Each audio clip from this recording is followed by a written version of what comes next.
प्रणाम, जय जिनेंद्र। मैं राहुल जैन आप सभी का स्वागत करता हूँ द जैन फाउंडेशन के तहत शुरू हुए जैन मुनि की इस एपिसोड में।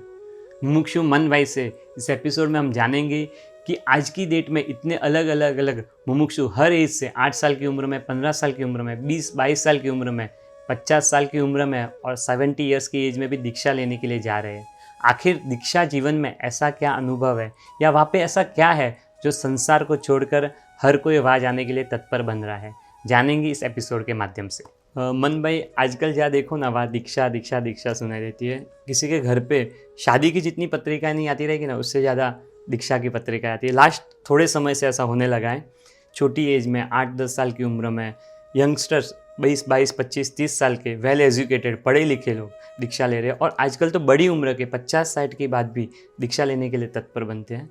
इतनी सारी दीक्षाएं हो रही है, मुझे आपसे जानना है कि उसके पीछे क्या रीज़न रहेगा कि हर कोई दीक्षा लेने के लिए, हर एज से दीक्षा लेने के लिए तत्पर बन रहे हैं। आपका सवाल है कि वेल एजुकेटेड और बालक से लेकर बड़े तक आज सब दीक्षा की तरफ क्यों दौड़ रहे हैं।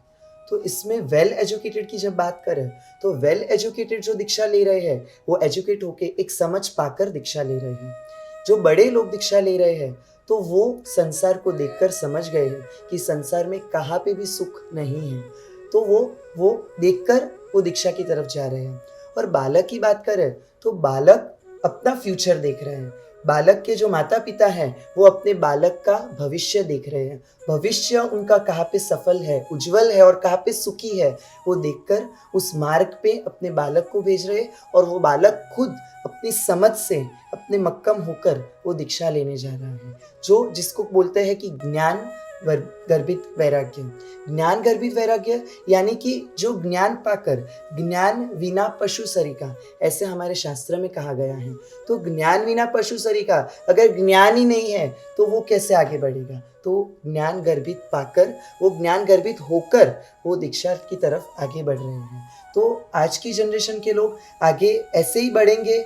जो आज लोग बोलते हैं कि गुरु भगवंत वासक शिव डाल के दीक्षा दे रहे हैं, लेकिन ऐसा नहीं है। ऐसा अगर होता तो आज जितने भी लोग हैं सबको वासक शिव डाल रहे हैं, सबको आशीर्वाद रूप में गुरु भगवान दे रहे हैं, तो सब दीक्षा ले लेते। लेकिन ऐसा नहीं दिख रहा है।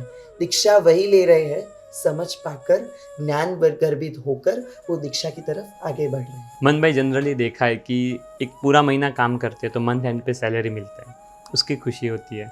कुछ घूमने वगैरह गए तो वहाँ घूमने से एक खुशी मिलती है। कुछ भी काम करते हैं उसके पीछे जो चीज़ मिलती है, सीए की एग्ज़ाम है, पास हुए तो उसकी खुशी मिलती है। तो जो मेहनत है ना, वो तुरंत उसका अनुभव होता है, जो रिजल्ट मिलता है उस पर। आप पूरे जीवन जो साधना करते हो, साधु जीवन जिस तरह से आप जीते हो, पूरा जीवन जीने के बाद इस जन्म में मोक्ष तो होने वाला नहीं है, अगले जन्म में सद्गति या मोक्ष होगा। तो उस चीज़ को कैसे आप गारंटी दे सकते हो कि इस जन्म में जो जो साधना की है उससे अगले जन्म में मोक्ष या फिर सद्गति होने ही वाली है? उसका क्या मतलब एक गारंटी कैसे मिल सकती है, या फिर कैसे वो अनुभव कर सकते हैं कि हाँ वो जो मिलने वाला है वो सही है? आप गारंटी की बात कर रहे हो तो संसार में भी कहाँ गारंटी है। जहाँ पे भी जाओ वहाँ पे आप मुझे गारंटी दे के बोलो। जैसे कि बिजनेस ले लो, बिजनेस में प्रॉफिट होगा या लॉस, क्या आपको पहले से पता चल जाता है कि मुझे प्रॉफिट ही होगा, सालों साल प्रॉफिट ही होगा? नहीं, उस वहाँ पे भी गारंटी नहीं है। बात ले, अगर कोई हम बिल्डिंग में 14th या 15th फ्लोर पे रहने जा रहे हैं, एक वो शौक से रहने जा रहे हैं, लेकिन क्या गारंटी है कि वो बिल्डिंग गिरेगी नहीं? वो गारंटी है ही नहीं। यहाँ पे जो गारंटी नहीं है तो वहाँ पे भी गारंटी नहीं है। यहाँ पे गारंटी की बात नहीं आती है। कोई भी काम करेंगे, कोई भी बिजनेस करेंगे या कोई भी पढ़ाई हम करेंगे तो एक श्रद्धा से करेंगे, एक विश्वास से करेंगे और उस पर हम मेहनत, उस पर हम खरे उतरेंगे। तो यहाँ पे भी एक परमात्मा, भगवान महावीर, प्रभु महावीर के वचनों, प्रभु महावीर की वाणी, उस पर श्रद्धा करके स्टेप बाय स्टेप हम आगे आगे बढ़ते हैं और आगे बढ़कर पुरुषार्थ करते हैं। यहाँ पे जैसे बिजनेस में मेहनत करेंगे, अगर लक्ष्य रखा है कि पैसे ज़्यादा से ज़्यादा कमाना है, प्रॉफिट ही करना है। लेकिन अगर उस चीज़ पे खरे नहीं उतरेंगे, मेहनत नहीं करेंगे, आगे ही नहीं बढ़ेंगे, तो वो प्रॉफिट होगा कैसे? या तो बंद हो जाएगा बिजनेस, या तो हम लॉस में चले जाएंगे, या तो वो बिजनेस की जो सोचने का है वही हम छोड़ देंगे, अगर उस बिजनेस पे हमको श्रद्धा ही नहीं रहेगी।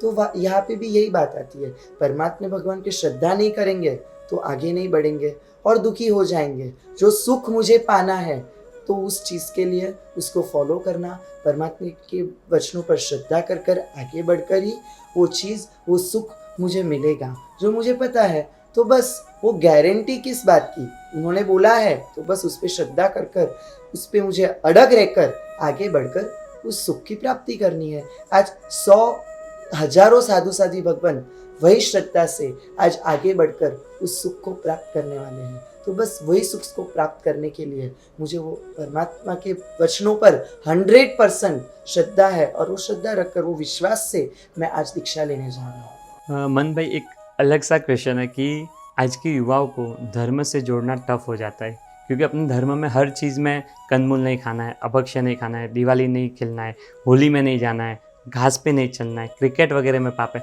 तो हर चीज़ में पाप और ये सब नहीं करना है। तो सब जगह क्रॉस देख के आज की जो जनरेशन है वो अट्रैक्ट नहीं होती है, उनको दूर जाने का मन होता है, और जहाँ पे ये सब हो रहा है वहाँ चले जाते हैं।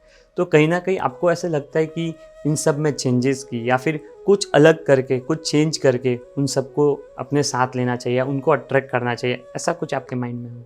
जैसे कि आपने कहा कि ये सब चीज़ों में यानी कि ना दिया गया है, लेकिन हर चीज़ के पीछे एक लॉजिकल प्रैक्टिकल रीज़न है जो भगवान कह कर गए हैं। जैसे कि हम बिजनेस में ही देखें, बहुत सारे रिस्ट्रिक्शंस हैं कि ऐसा नहीं करना, ऐसे नहीं करना है। जैसे हम ट्रेन में सफ़र करते हैं तो रिस्ट्रिक्शंस लगे हुए रहते हैं कि ये नहीं करना, ये नहीं करना, तो वो एक धर्मपान नहीं करना, स्मोकिंग नहीं करना, तो कुछ तो लॉजिकल रीज़न होगा स्मोकिंग क्यों नहीं करना, क्योंकि उससे नुकसान है। जैसे हम पेट्रोल भराने जाते तो वो वहाँ पे मोबाइल यूज़ करने का मना किया गया है, क्यों? क्योंकि वो एक रिस्ट्रिक्शन दिया गया है कि नहीं करना, क्योंकि उसमें हमारा नुकसान है। तो बस भगवान ने हमारा वो नुकसान से बचने के लिए, जो हमें दुर्गति में लेके जाएगा, उससे बचने के लिए हम लोग को ये रिस्ट्रिक्शंस दिए हैं। अगर वो हमें रिस्ट्रिक्शंस लग रहे हैं तो हम गलत हैं। इसमें हमारी सोच को बदलना ज़रूरी है, एक सोच को एक एंगल देना ज़रूरी है। और आज की जो जनरेशन है उनको आज का जो हम लोग को लाइव दिख रहा है हमारे सामने, कि जो हमें मिला है, जो भगवान ने हमको दिया है। इतने सारे लोग हैं दुनिया में, लेकिन इतने सारे लोगों में से सिर्फ हमको वो चीज़ दी है, हमें वो जैन शासन दिया है, लेकिन मतलब उसके सामने हम लोग को क्यों दिया? तो वो जनरेशन को खुद को वो क्वेश्चन करने की ज़रूरत है कि वो हमें क्यों दिया, उनको तो नहीं दिया। गरीब उनको ही बनाया, हमें तो नहीं बनाया। तो उसका रीज़न क्या है कि हमने कुछ ऐसा पुण्य का बंद किया है, पूर्व भाव में, पूर्व जन्म में एक ऐसे पुण्य का भाता भरा है। तो भगवान ने ऐसा मार्ग दिया है कि जो पुण्य का भाता भरा है वो उसको और भर के हम एक मंजिल तक पहुँचे, वो सद्गति की तरफ बढ़े। तो वो सद्गति के मार्ग, सन्मार्ग देकर उस मार्ग पे बढ़ने के लिए वो मार्ग दिया है। ये रिस्ट्रिक्शन नहीं लगा है हमारे ऊपर। अगर हमको वो रिस्ट्रिक्शन लग रहा है तो हमें हमारी सोच को बदलना ज़रूरी है। और ये आज की जनरेशन के लिए प्रैक्टिकली, आज की जनरेशन को प्रभुवीर के वचनों पर श्रद्धा नहीं होती है। क्यों? क्योंकि उनको ऐसा लगता है कि वो जो बोल कर गए हैं वो हम कैसे मानें।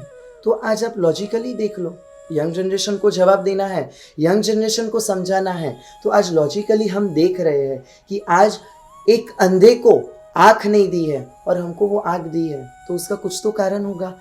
उसने कुछ ऐसे कर्म किए होंगे, उस वजह से उसको आँख नहीं मिला। और आज की जनरेशन, हम बुरा देखने में, कुछ भी बुरा काम करने में या बुरा देखने में हम सोचते नहीं हैं, तो हमारी भी वो दशा हो सकती है।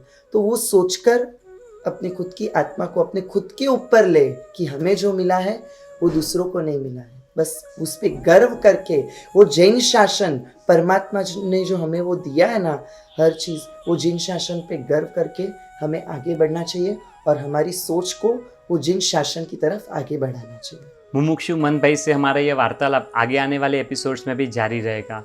किस तरह संयम जीवन के बाद ब्रह्मचर्य वगैरह का पालन करते हैं, कैसे एक लक्ष्य के साथ ये जीवन जिया जाता है, ऐसी अनेक बातें हम जानेंगे अगले एपिसोड में।